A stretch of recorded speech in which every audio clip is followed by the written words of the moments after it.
age I was different. I possessed a gift, or perhaps a curse, that allowed me to communicate with the dead. Whispers of lost souls reached out to me, and I felt a connection to the other side that I could never fully comprehend. But my fascination with the supernatural would lead me down a path I could never have imagined. As I grew older, I honed my abilities, learning to control the connection with the spirits and channel their messages to the living. At first, it seemed like a blessing. I was able to offer closure to grieving families, delivering messages from their departed loved ones. But I had yet to realize that the line between benevolent and malevolent spirits was a thin one, easily blurred. One evening, I was approached by a woman who had heard of my abilities. Her daughter had gone missing, and desperation clung to her every word. She begged me to contact her daughter's spirit to find out what had happened to her. I agreed, my heart aching for the anguish in the woman's eyes. As I closed my eyes and focused, a chilling sensation enveloped me. The room grew cold, and the air felt heavy with an otherworldly presence. Whispers brushed against my mind, more urgent and aggressive than I had ever experienced before. I knew instantly that these were not benevolent spirits seeking solace. Ignoring the growing unease, I pushed forward, seeking the spirit of the missing girl. But instead, I felt a malevolent force latch onto my consciousness, a force that was not the girl's spirit. Panic surged through me as the malevolent entity whispered sinister promises of power and knowledge beyond imagination. I tried to sever the connection, but it was too late. The malevolent presence had anchored itself to my mind, feeding on my fear and curiosity. Its whispers grew louder, its influence spreading like a dark stain. Sleep became elusive, my nights haunted by twisted nightmares and visions of suffering. I was no longer in control of my own thoughts.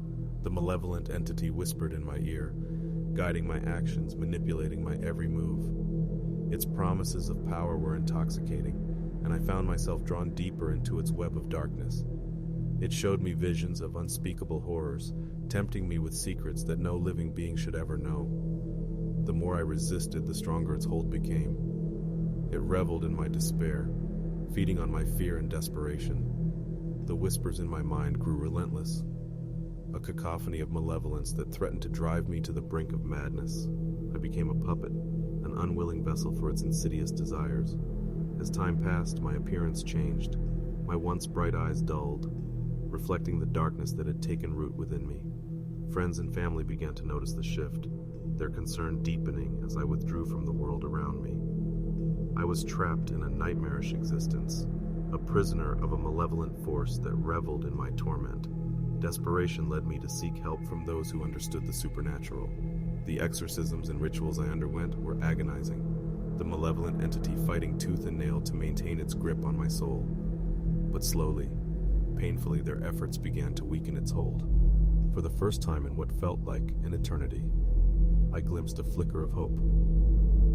During a particularly grueling ritual, the malevolent entity fought back with a ferocity that shook me to my core.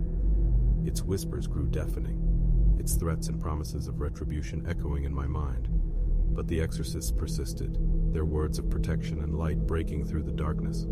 As the ritual reached its climax, the malevolent entity let out a scream, a guttural, unearthly sound that reverberated through the room. And then, with a blinding flash of light, it was gone. The weight that had plagued me for so long lifted, leaving me breathless and disoriented. In the aftermath, I struggled to piece my life back together. The darkness that had consumed me was gone, replaced by an emptiness that was both freeing and haunting. The scars of my ordeal ran deep, a constant reminder of the malevolent force that had almost claimed my soul. The experience had forever changed me. I realized the dangers of dabbling in forces beyond our understanding, of blindly embracing the supernatural without considering the